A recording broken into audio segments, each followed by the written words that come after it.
Viridian, The Green Guide by Clouds. My head in the clouds not coming down. Read by Ogawa 5. Chapter 57. Friendship, Part 2. Summary. Interpersonal bonding. Inko held her breath as she tiptoed back into Izuku's room and put his phone back on his pillow. Sure, the shower was still on, so it was very unlikely she'd get caught, but still, it was better safe than sorry. Whatever funk Izuku had been in for the past few days hadn't let up yet, and Inko knew that she just needed to be patient let it pass, but she just felt so helpless. It was like when Izuku was diagnosed all over again. He just barricaded himself in his room and wouldn't tell her how she could help. She hadn't meant to invade his privacy. She hadn't. It was just that when she decided to grab his laundry when he got in the shower, his phone had started vibrating. It was obviously a phone call, so she checked the caller ID so she could tell Izuku when he got out. That was it. That was all she was going to do. But then the phone had stopped vibrating and the screen had lit up with the missed call notification. Denki Kaminari. 3 missed calls. Izuku didn't have many friends. Inko knew that. With what had happened at that school, it was a wonder he'd found the courage to make friends with Kaminari at all, but had something happened between them? Even if it hadn't, maybe Kaminari would know why Izuku was so upset. Inko would even take him just being there for Izuku at the moment, so that he didn't have to feel so alone. So she may have borrowed Kaminari's contact information. What Izuku didn't know wouldn't hurt him, right? And she could always apologize later. But Inko didn't know what else to do, and it couldn't be healthy for Izuku to completely isolate himself from his friends like that. She forced her girl down under a layer of determination, as she shakily typed out the number in her own phone now that she was safely back in the kitchen. The phone rang quite a few times before someone picked up. Hello? Inko winced. Was there a non-awkward way to introduce yourself to a depressed son's best friend? Is this Kaminari? If you're calling about my car's extended warranty, I have bad news for you, the boy said seriously. I can't drive. Inko snorted before she could help herself, shocked that Kaminari's sense of humor was every bit as bad as Izuku had warned her about. When she finally managed to stop laughing after a few seconds, she gasped. Sorry, I didn't get the chance to introduce myself. I'm Inko Midoriya, Izuku's mother, and I am definitely not calling to ask you about your car's extended warranty. Oh. There was a scramble on the other end of the phone, and Inko winced as something crashed. Oh, sorry.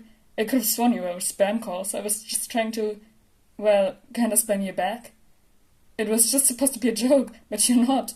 Not that I thought you were a joke, just a robocaller, but Are you okay? Inko asked, holding back a giggle before forcefully reminding herself that her son's friend might be hurt. Did you fall? No. My helmet might need to be reorganized, but, I'm good. Kaminari laughed hesitantly. What about Izuku? Is he okay? I haven't heard from him and he's kind of been ignoring my texts. Which is fine. I'm really not trying to be clingy. Not that talking to my friend's mom is really helping my case, but I'm just worried because I didn't know if something had happened to him. Inko sighed. I was actually hoping you could tell me. Izuku... he hasn't been himself for a few days now. I've been trying to cheer him up, but haven't had any luck. Did you two get in a fight or something? Not that I know of, Kaminari said slowly. But, I think... I might know where he's been so... not a friend, but someone we know, she got caught up in a villain attack and she didn't make it. Inko gasped. That poor girl! Of course that explained Izuku's behavior. He was grieving. Why was he trying to go through it alone? I know I was pretty shocked when I heard the news, Kaminari continued. Which is why I was trying to reach out to Izuku, to make sure he was safe and taking the news well, but that obviously didn't work. Inko had the water turn off and panicked. She needed to wrap this up.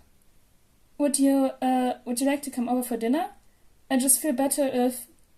neither of you should have to be alone right now. Sure, Kaminari answered. I mean, if Izuku is okay with it, I kinda get the feeling he's avoiding me right now. I think he's avoiding everyone right now, Inko said sadly. Which is all the more reason he should have a friend, right? Even if Izuku retreats into his room and at least get to meet you, right? Yeah, Kaminari practically yelled, but he sounded cheerful, so Inko was going to count that as a win. I'll see you later. Good, Inko smiled. I'll text you the address. See you soon. She hung up right as she heard the bathroom door open, and she set the phone down as innocently as she could and started cooking, despite the fact that she knew Izuku couldn't see her and wasn't even paying attention. She had a lot of work to do. Why are you doing so much for me? Katsuki accused. I'm just a little jerk who showed up at your stupid reform group on time. Why are you doing this? Currently, he and Ogawa were sitting on a wall overlooking one of the cleaner areas of the beach. Akiko had work, a legal job this time, she assured them, and Maki was on a date with his girlfriend. So Ogawa had insisted on getting ice cream and sending pics to the others, just to rub it in their faces. The two of them had, of course, sent appropriately enraged responses and promises to get pizza the next time they were gone, which had made Ogawa and Katsuki laugh their asses off. Overall, it was a good day, which didn't do anything to make Katsuki feel better. He didn't deserve any of this. Ogawa licked at his ice cream thoughtfully for a moment before humming. Well, I mean, you were there. Ha ha, very funny, Katsuki deadpanned. No, I'm being serious. Ogawa swung around to look at him seriously. You were there. You went to the reform group by choice, not because anybody forced you to. Akiko, Maki, hell, even me. We had to get kicked in the butt and faced with prison to even show up, and yet there you were, showing up every week just because you knew you wanted to change. Do you know how rare that is? It's not that fucking special, Katsuki grumbled. If it's your damn fault, it's your fucking responsibility to fix it. You see, Ogawa laughed. That's what I'm talking about. Most people try to blame everything else, but not you. You take responsibility for the shit you've done and are trying to be better. I guess we just wanted to be a part of that, you know. Make sure you didn't end up messed up like we did. Katsuki rolled his eyes. You're not that messed up. Yeah, we are. Ogawa's grin faded and he looked out of the beach. Look, my life was never easy. Dad has 8 arms, and Mom's quirk lets her change her hair and skin to match a bunch of different animals, but neither of them ever looked exactly human, you know. So we ended up on the wrong side of society before I was even born. It's hard to get jobs with mutation quirks. Ogawa sighed, ignoring the way that melted ice cream was starting to run down his hand. And then it somehow got worse when my sister and I were born. It wasn't like we could just inherit one of our parents' quirks. No, that would be too easy. Instead, our hair took on characteristics of animals that happened to have 8 limbs. Ogawa gestured toward the tentacles on his head. I got a gross octopus, and I was the lucky one. My sister? Imagine having spider silk for hair. Katsuki thought about that for a moment. He thought his quirk put him in a box, but having a quirk associated with octopuses and spiders? If kids were being nice, they'd call quirks like that gross, but most kids would straight up think they were scary. And if the kids were bullies, it wouldn't take that much of a mental leap to go from gross and scary to villain's quirk, just like that purple-haired kid Katsuki had saved from Beatum that one time. Katsuki took a bite of his own ice cream. That sucks. Ogawa gave an amused huff, batting away a bee that was trying to eat the melted ice cream off his hand. Yeah, you're telling me. Arakuna got the brunt of it, obviously. Kids on the playground would always run, saying that if they played with her, she'd summon spiders on them. She tried telling them that her quirk didn't work like that, but they obviously didn't listen, Katsuki finished. She remembered so many times that Izuku would try to make a new friend from another class or something, only for their classmates to warn them away, because obviously Izuku would steal their quirks, since he didn't have one of his own. Why were kids so messed up? The friends she did make were outcasts too, Ogawa scowled, and delinquents. It didn't take long before smoking behind the gym moved on to shoplifting and petty theft, and before long, I got dragged into it too. It wasn't like I had a whole lot of other options, right? It was either hang out with Arakuna and her friends, or try to get along with kids my own age, and what middle schooler wants to hang out with sea witch? When he said again, he sounded frustrated, but tired too. Maki and Akiko have similar stories. I know Akiko's shared some of us before. The point is, we're all kind of messed up. And then, in walks this kid, obviously lost, who isn't afraid to get his hands dirty? Ogawa shrugged. It's like the golden opportunity we never got growing up. And then we learned we were a bully, and it's like a giant fuck you to all the kids that used to bully us, you know? Huh. Katsuki didn't really know how to respond to that. So, it's not you to think I'm special or something. I was just willing to put in the work. Pretty much. Ogawa shrugged and threw the rest of his forgotten ice cream in with the rest of the trash at the beach. But, hey, don't let it get you down. We still like you. Yeah, right. Like I even care, Katsuki grabbed. Let's get going. The old hag wants me home in time for dinner. Izuku was lured from his room by the smell of Mom's cooking. He didn't necessarily want to eat. He was still worried about how he was going to be a vigilante now that the heroes were actually going to try to catch him, but he was hungry enough to make up for that, especially once he remembered that he really hadn't eaten since the day before. He pulled at the hem of his Eraserhead hoodie, hoping it wasn't too wrinkled, but decided that Mom probably didn't care, considering she seemed to like the hoodie for some reason. Mom, what's for dinner? It smells really... Izuku froze. Good. Denki was sitting at the table. Why was Denki sitting at the table? Was he angry with him? Had he somehow figured out that it was Izuku's fault that Kuroko was dead, and he was here to tell him that they weren't friends anymore? How was Izuku supposed to deal with losing his hero friends and his civilian friends on the same day? It wasn't fair. Hey, Sleeping Beauty, Denki grinned, bouncing over to him and pulling on his arm to lead him to the table. Your mom invited me over for dinner. She's the best. Mom?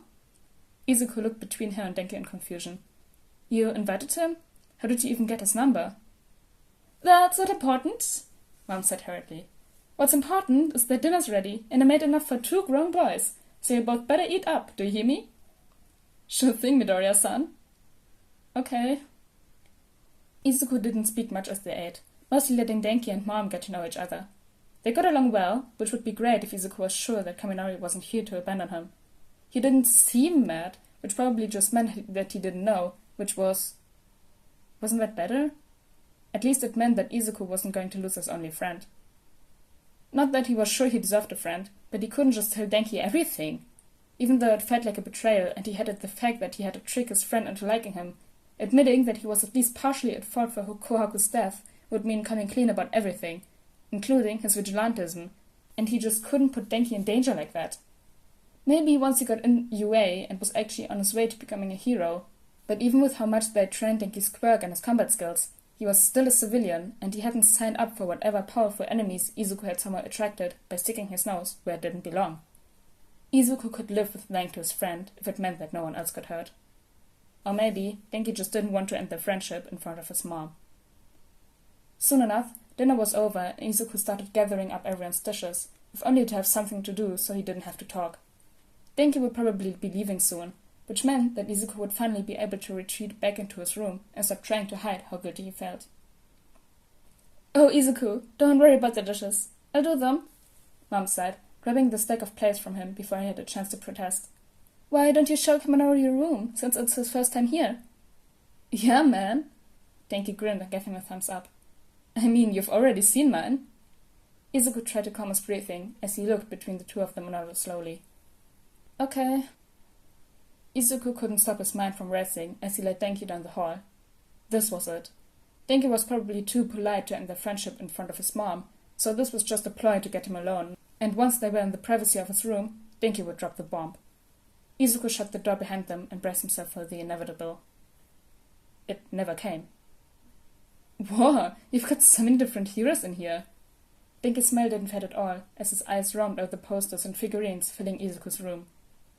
I mean, don't most people keep to All Might in the top 10? Izuku shrugged hesitantly. Yeah, I guess. I used to have a lot more All Might in here, but, I wanted to give space to some underappreciated heroes.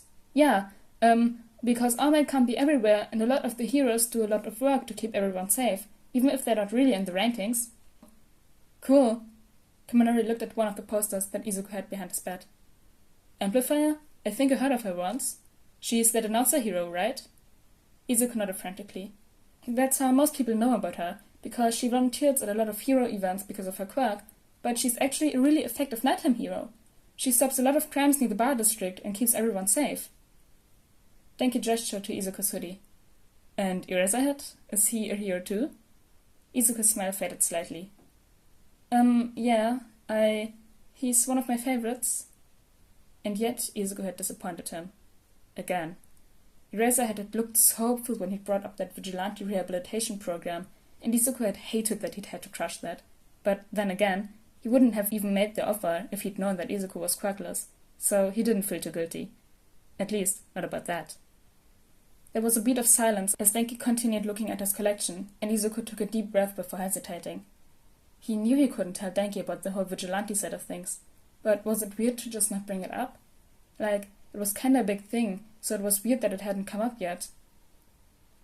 Okay, I'm so sorry, but, the elephant in the room is killing me, Denki said suddenly. So, like, how are you holding up? I mean, I know it kinda came out of nowhere, and I'm sure you saw it on the news, because your mom said you hadn't really been yourself and stuff, you know? I'm sorry, maybe you're upset for some other reason, because I know you didn't know her very well, but then you weren't answering any of my texts and I hadn't known that something happened to you too. Izuku curled in on herself. I didn't want to make you worry. Denki ran a hand through his hair and laughed sadly. Yeah, sorry, I guess I don't deal well with people disappearing on me, you know? It's, kinda an ADHD thing. I know you probably don't, but when you keep ignoring my calls, my brain just kept looping that you hated me for some reason. I know it probably sounds really mean, but I was almost relieved when your mom called and said you were just depressed. I'm sorry, that sounds really selfish. Just forget I said that. Maybe I should start over. I'm sorry. Izuku tugged at the sleeves of his hoodie again. I didn't want to. I didn't mean. I knew how close you were to her, and Before I could give anything even resembling a good explanation, Izuku found himself pulled into a tight hug. I just didn't want to lose you too. Izuku felt terrible. He hadn't meant to make Denki think he hated him.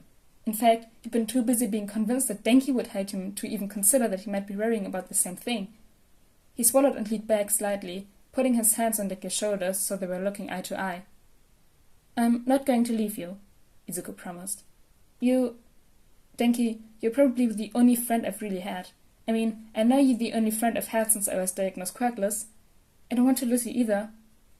And he meant it. He still wasn't convinced that the world wouldn't be better off if he'd just taken a swan dive all those months ago, but if he had, he would have missed out on a wonderful friendship with Denki, who might still be trying to fry his brain as he figured out the best uses for his electricity.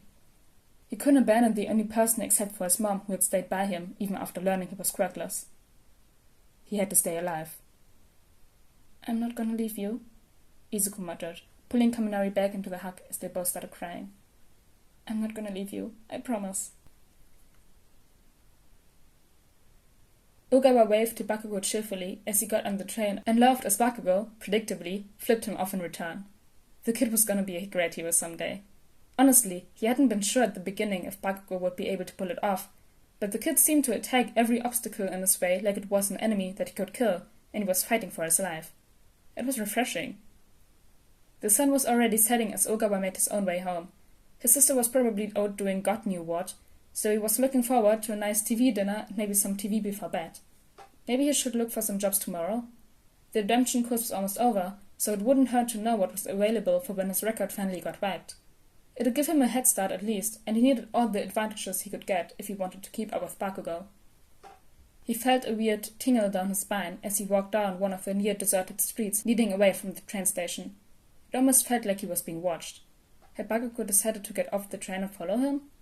It seemed unlikely, but maybe their dumb little pranks were finally rubbing off on him. He was almost proud. Nice try, Kachan. Ogawa laughed forcibly. Come on out where I can see you. Instead of a groan or swearing like he expected, though, there was just a chipbag fluttering in the wind and a few strangers looking at him like he was crazy. Ogawa blushed and put his head down as he hurried down the street. He could have sworn someone was following him, and Bakugo was the only likely culprit, but maybe he was just being paranoid? It was dark, but he was used to being out after dark, so it shouldn't be giving him this feeling. Ogawa shook his head and subconsciously picked up his pace. It was probably nothing. The streets could be a little creepy at night, but it was nothing to worry about, right? He shook his head and tried to ignore the weird feeling, but kept an eye out for anything suspicious. He couldn't see anyone following him, which was one more point for him just being paranoid. He took a deep breath and shook his head again. Maybe the feeling would go away once he got close enough to his home and the streets got more familiar. It didn't. The last leg of his journey home would take him through a dimly lit alley, but Ogawa still felt like he was being watched. He tried to tell himself that he was being ridiculous. He'd walked through that alley 1,000,000 times. He'd even slept there a couple times when Arakuna was being a bitch and locked him out. There was nothing to be scared of. That didn't stop him from taking a small knife from his pocket and gripping it tensely. Better safe than sorry, right? He had just barely turned into the alley when he heard it, and it shocked him so much that he almost stopped in his tracks. If anything, he'd been expecting footsteps, not buzzing. He kept walking, a little more quickly this time, but the buzzing just got louder. The faster he walked, the louder it got, until he was running. He didn't care what he looked like at this point. His nerves were frayed, and he was just ready to get home and lock the door. He put on a last burst of speed as the exit to the alley came into view, only to skid to a stop as his path was blocked by a large swarm of... Were those bees? Ogawa almost fell onto his butt, but managed to keep his balance and started running in the opposite way before stopping. What had gotten into him? It wasn't as if he was allergic to bees or anything, so you should be able to just go around them. Don't bother them, they won't bother you, right? He took a breath and stared down the swarm, but paused as he was struck by the weirdest sense of déjà vu. The whole situation felt eerily familiar, right down to the bees that seemed to be just too strange to be natural. Had he been here before? He took one step forward, and it was as if a rubber band had snapped. The swarm lunged forward, and Ogawa swatted at the air as he ran, knife useless when its targets were even smaller than his blade. He just needed to get home. He wasn't allergic to bees. He might get a few stings, but he could do this. He just needed to get home. The stings weren't as painful as he expected. If anything, they felt more like needle pricks than bee stings, and he smiled as he realized this was going to be easier than he'd thought. Until the world started spinning. He kept going, only focused on getting out of that goddamn alley, hardly registering when he tripped and started crawling instead. He just needed to get home. The last thing Ogawa saw before he passed out was the swarm coagulating into the form of a person crouching beside him. Then everything went dark.